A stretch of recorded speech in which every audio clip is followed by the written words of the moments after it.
Se entendeu, aplauda ele.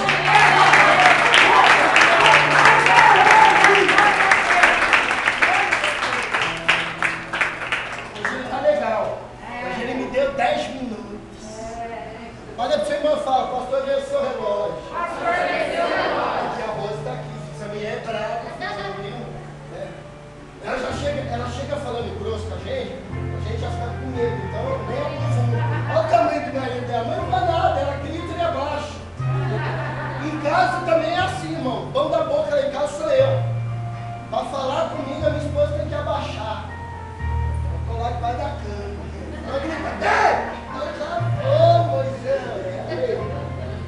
lá em casa, comigo é assim, olha a minha cama, você vai para casa, bando de homem frouxo, porque lá tem tartaruga, gente, é frouxo.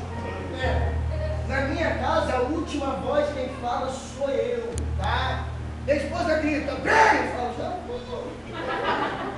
Mulher manda, filho, sério. A Bíblia diz que a mulher edifica a sua casa, a mulher santa santifica a sua casa. Então, mulheres, que o seu marido não está na igreja, fique em paz. Deus está trabalhando. Deus está trabalhando. A Bíblia diz que Paulo fez o bem para aquela mulher. E por causa disso, Paulo e Silas foi preso. E preso na cadeia, meu irmão, pode ser inocente, mas chegou na cadeia, ele é preso. É tratado como um preso. Agora, meu irmão, olha o teu irmão, diga para ele, pode prender os meus pés? Diga para ele, pode prender a minha mão?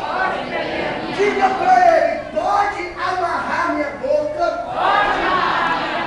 Mas o meu pensamento não.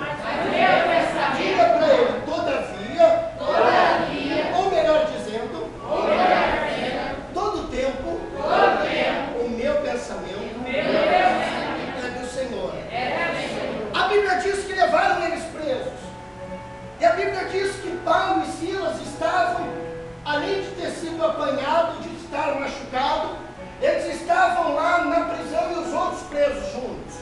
A Bíblia diz que enquanto Silas orava, Paulo cantava. Paulo cantava, e o mais interessante, cantava no momento de dor.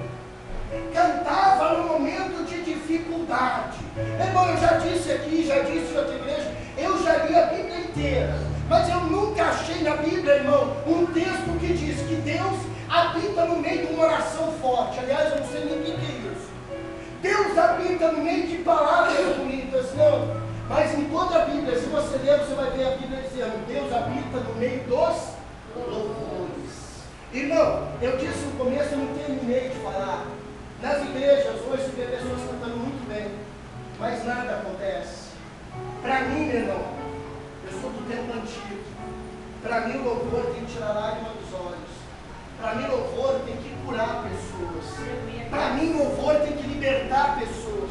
Para mim o louvor tem que sacudir o povo, tem que fazer pelo menos eles dar glória a Deus ou gritar aleluia, porque senão não é louvor, é cantoria banal. E cantar por cantar, todo mundo canta. No banheiro, todo mundo canta, meu irmão. Cantar, qualquer um canta. Louvar a Deus é o que faz a diferença.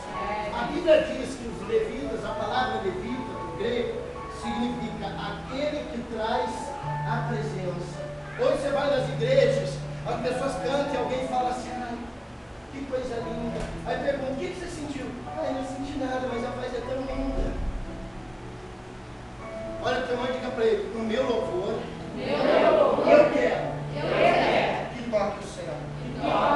Agora diga para o seu irmão, quando você canta, se você não sabe, move o coração de Deus. Meu irmão, o teu louvor, ele tem que mover o coração de Deus. O teu louvor tem que fazer algum estrago no céu. Meu irmão, aprenda uma coisa, a Bíblia diz que há poder sobre as nossas palavras.